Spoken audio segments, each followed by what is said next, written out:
gratitude to the patients, the members, and residents who entrust us with health.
Bonus agreements. We performed the transcatheter mitral valve repair, the MitraClip and replacement TAVRs. We reduced our accounts receivable days from 83 to 54 and continued to serve the health needs of thousands of asylum seekers. Next slide. As we look to next year, and again, I won't read all these to you, you can look through them, but some of the key drivers in the budget, the top one there, continued expense management and revenue cycle improvements, continuing to expand services at Provident Hospital, enhancing recruitment initiatives and job fairs, growing comprehensive services for oncology, cardiology, and neurology, and mitigating the impact of redetermination on Medicaid members. Next slide. So these are the key budget assumptions for fiscal 24. We actually started with this year actual and projected volume run rate as the baseline. We added to that increase in surgical cases and procedures at Stroger and Provident, continued ramp up of the service lines, cardiac, neuro, and cancer. We kept ED observation and birth flat because we have not seen a lot of growth there. And then layered in our increases, Israel mentioned 3% increase in county care PMPM rate. We'll do a 4% charge master increase to market rates for select services. We layered in the negative impact of the Medicare inpatient proposed rule, added $10 million increase in county tax allocation, and then the decrease due to the county care membership due to redetermination. Next slide. So this is what it looks like when you look at the volumes. We look back at 2021, 2022. We look at where our budget was for this year. We look at where we're projecting to come in, and then land on a budget for next year. And as Israel mentioned, we're very conservative. These increases are between 1% and 2.5% across all volumes, with the exception of county care, which is actually a 17% decrease, again, due to redetermination. Next slide. This is how it looks when we calculate it all out. So we're going to a $4.257 billion budget for next year. This is a 264 increase from last year's budget, or 6.6%, but it's a decrease of $643 million from the fiscal year 23 projected, or 13.1%, again, due to redetermination and the 4% shift from Medicaid back to charity care. Next slide. And as you know, we need to be balanced. So again, this on the expense side, the health fund is coming in balanced at 4.257 as well, 264 increase over this year's budget, or 6.6%. And then on the right, the 308 net reductions in reclasses, which is a 4% reduction due to a right sizing exercise Israel alluded to, where we did a combination of looking at productivity across departments, the age and how long the positions had been vacant, whether HR was recruiting them, and then we created a pool, as Israel mentioned, for future needs of the organization. Next slide, Debbie. So next we'll go through each office and speak briefly about the changes there. So correctional health, you can see increasing on the expense side, $15 million. This was due to the rising number of detainees needing care, expanding telemedicine services, and mental health staffing. And then on the right, you can see a 56 decrease in positions and that is due to 44 vacant FTEs removed and 12 being reclassed to health system administration for the pending needs of the health system. Next slide. Providence, going up 19 million on the expense side, again, primarily driven by expanding services, neurology, stroke, GI, women's services, physical therapy, occupational therapy, and speech therapy. And then on the right, a decrease of 21 positions, 10 vacant positions removed, and 11 reclassed to health system administration. Next slide.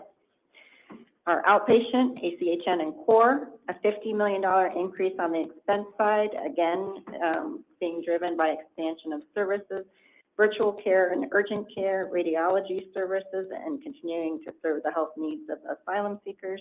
And on the right there, a 77 position decrease, 53 being removed, and 24 being reclassed to health system administration. Next slide.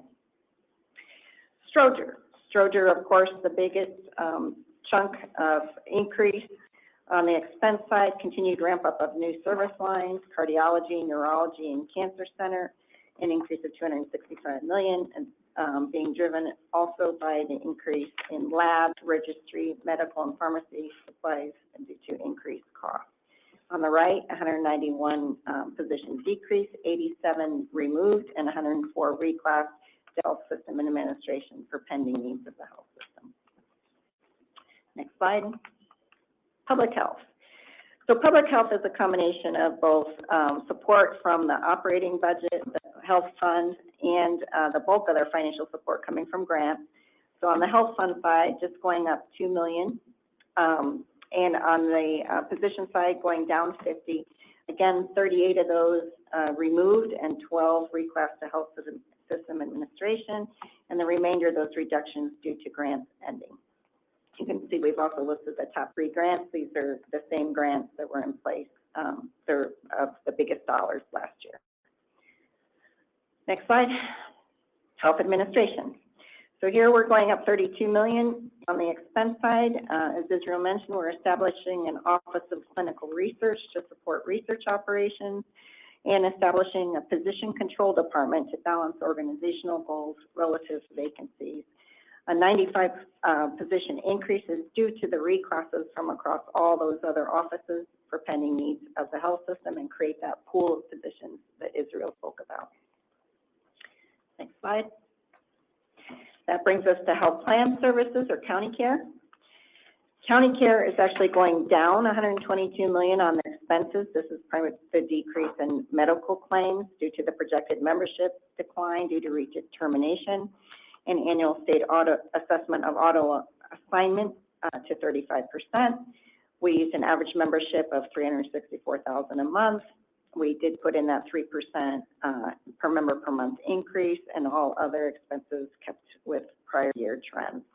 On their position side, 8 positions were reclassed to health system administration. Next slide.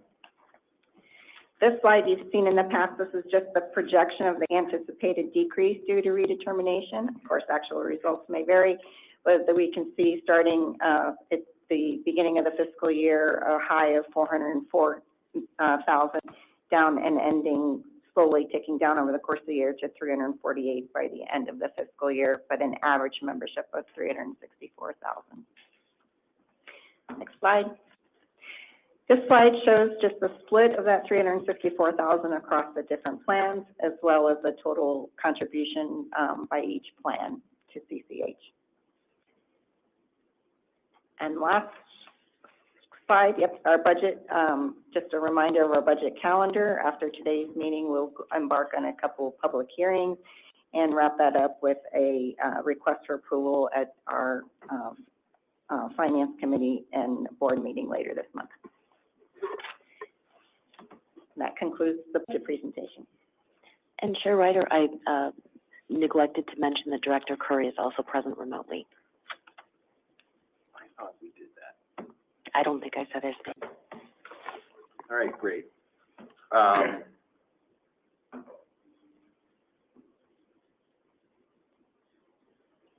Do we need to, should I be going to, yeah, does anybody, do any of the directors or committee members have any questions for Pam? If not, we're ready to recess then, right? I'm going to recess the meeting until Thursday, August 10th at 6 p.m. So thank you, everybody. Thank you. Thank you.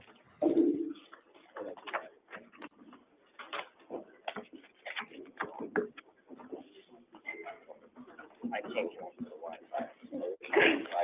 But I was logging into the computer. I logged into my computer. If I get a code, if I Yeah. send a message to my phone, where I then Yeah, can say, okay, unlock my computer. Pleasure to meet you. My computer I don't think can't it's send the message to my phone.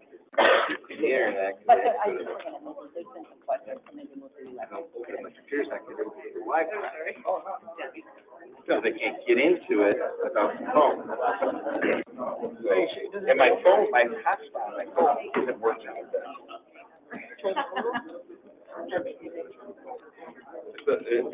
You can't, it won't go in.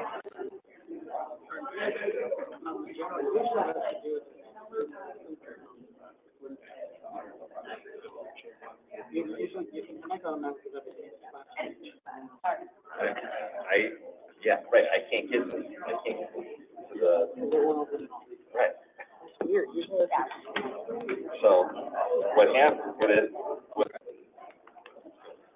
so this is what pops up on my phone. Yeah, so I got Duo, this Duo passport isn't working. So, for whatever reason, the Duo passcode isn't working when I put it in here. The Duo passcode should let me bypass having an internet connection. And then every time I have this problem, I call that. Like, but I can't do it now, Mark. Yeah.